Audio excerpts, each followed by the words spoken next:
Welcome to another video on data to decisions. In today's video, we'll be building a chart like this where we have actuals and target values, where we can also show the variance, which is uh, difference between the actual and the target as arrows. So for example, here IT, the target is 30, the actual is 28. So that is a difference of -2, which is the variance.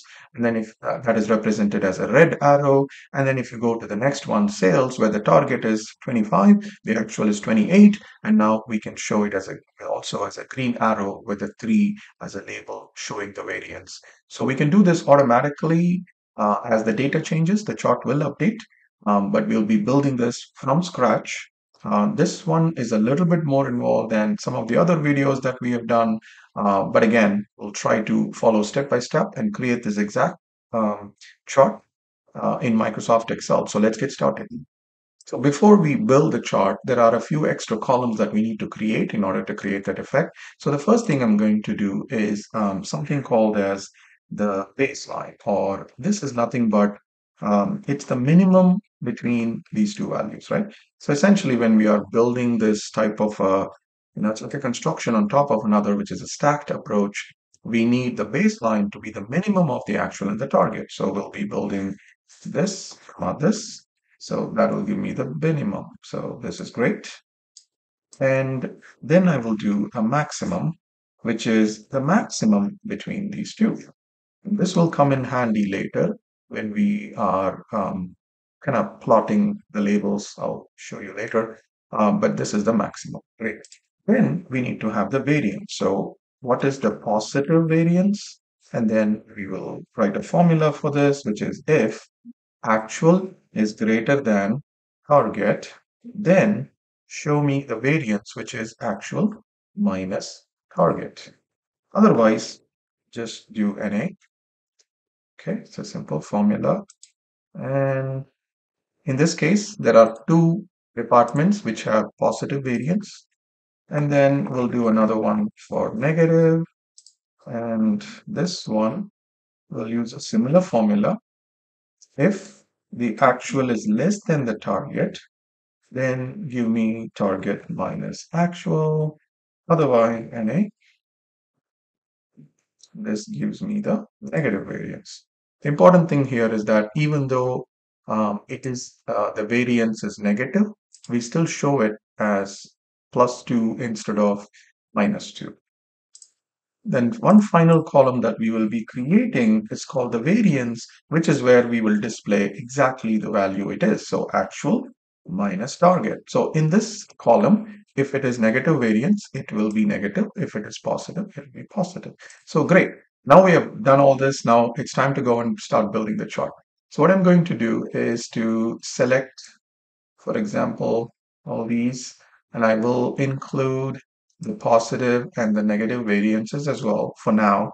Select all these and then go to insert.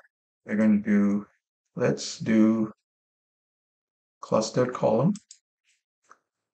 And then what I'm going to do is to right click, change chart type, and go to combo. So the actual and the target, these two series, I want to move it to the secondary axis. That's the first thing. Leave them as clustered column. But the other three, I want them to be a stacked column. So I'm going to choose this option, and positive stacked, negative is also stacked. And again, let's look at all of them together. This is extremely important. The actual and the target will be on the secondary axis with a clustered column chart type. Baseline, positive and negative variances will be stacked on the primary axis. Okay. So now that we have done that, I want you to right click. For example, it'll be difficult now to find, maybe to select specific series on the chart itself. So you can always use the format options. So for example, the format pane, if you don't see it, you can just click on the chart and press Control 1 and it'll open up the right side panel here. I can always go to a specific series. For example, I'm going to the baseline series and now go to this series options. For the baseline, make sure that the series overlap is 100%. And then let's go to the actual series. In this case, I'm going to choose a series overlap of minus 50%. And it'll be very clear very shortly. I know that it's a little bit not clear on the chart what's going on, but make sure that this is minus 50% and then baseline series is 100%. So once we're done with it, what we're going to do is to go back to the baseline series, and I am going to remove the fill because I don't need to put any values there. And then I will go to the positive variance, and here I want to add an error bar. So I'm going to click on the error bar. And I don't want any fill for the positive series. So just set that to be no fill. And let me click on the error bar if you can click on it. Otherwise, you can always go here. You will see a new option in the drop down for error bars. As soon as you added an error bar, it'll come up with the drop down. So go there. And then look at the options here. I'm going to choose minus. I'm going to do percentage 100%. Okay, so 100% and minus, no cap. This is important. And then you go to the fill option. You can set the color because it's positive. I'm going to choose one of the greener ones, and I can change the width of the error bar. And I'm going to choose so in this case, the beginning error type, I'm going to choose an arrow. And you can always already start seeing that it's coming out to be a green arrow when there is a positive variance. So this is great. Now I want to do the same thing for the negative. So I will click, go to the negative variance. Because we don't have any error bars yet, I'm going to just click on error bars here. This will create an error bar series for my negative variance. Go there. And again, change the line to a red color. Let's say I go with something like that. And then increase the width, do it in the same width as the positive variance. And then you can change, this time, don't change the begin arrow type, change the end arrow type to be an arrow. And go back to the option here, put minus, no cap. This is the same as what you did for the positive variance. So percentage should be 100%. Okay, so now it looks a little better. One thing we forgot to do was in the negative variance series, I'm going to do no fill because you see this purple color, negative variance, we don't want that to be filled. So remove it. Now it looks a lot better than compared to what we were looking for. It is a lot closer to what we wanted to build. So some minor things first. The actual is here. The target is on the right side. If this is the order you want, you can keep it. If you want to change the target to the left, you can go and select the data, move the target above, and now the target will be on the left, and then the actual will be on the right. So the target, I'm going to click on it. I'm going to say a different color. So I want my target to be less prominent, so I can do something which is lighter gray. And then my actuals, I can click on it and change the color to, my main color of my theme of my dashboard. If I'm putting it into a dashboard, if blue is your theme, you can choose that. And then I'm going to click on Format Grid Lines and make those grid lines as less visible as possible. I don't think I did a good job there. So right click again, Format Grid Lines, choose lighter. There we go. So now you can clearly see target, actual, and you can also see the arrows. So things are looking good. One thing is the labeling. So I'm going to click on the actual series, and I will add my labels, and I would click on the labels and move them to the inside base. And then same thing with my target. Click on the target series, go and add the data labels, and click on the labels, and I'm going to move it to the inside base. And this is because, again, I want my focus to be on the variance here. If your focus is also to show the actuals, you can move the labels accordingly, but I want to kind of focus on the top to be about the variance. So now we have the target labels, actual labels, arrows, everything is looking good. The only thing we are missing is there is no label for the variance. And this is why I created the variance column at the beginning and the maximum. So now we'll get to use it. So the way we're going to use it is right click, select data, add a new series. And this is basically for label, right? So I can call it, maybe I'll call it variance. And this value I'm going to choose, it's important that you don't choose the variance column. You want to choose the max. And I'll tell you why. Because if I want my label to appear at the top, I want to use the position, the max column. Let me show you.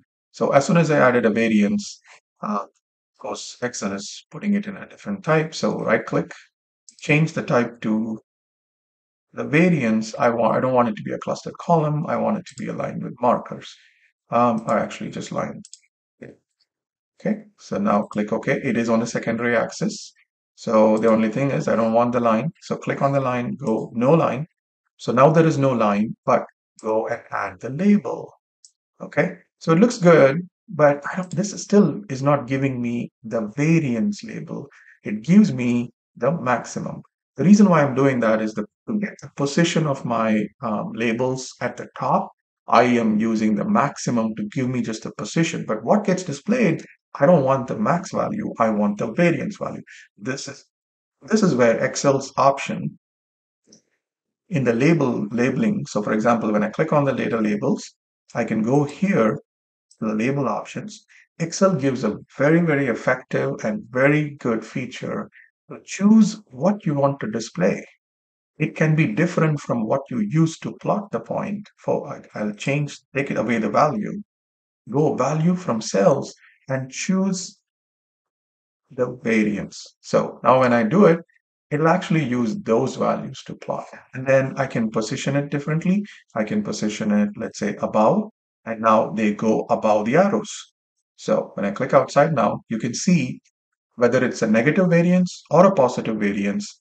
I will show the variance label here very clearly. I can even bold it, make it stand out just above the arrow, whether it's a red arrow or a green arrow. So this is great. I can now have the label. Finally, remove the secondary axis, click on it, delete, it will go away. And then just type in the title. So actual versus target with variance by department. In this case, since I've explained everything in the title itself, I may not need to actually put anything in the x-axis title. So I'm going to click on the legend and delete. Legend is very tricky with this. Actually, let me undo. Let me move it to the top and I'll show you what we can do with it.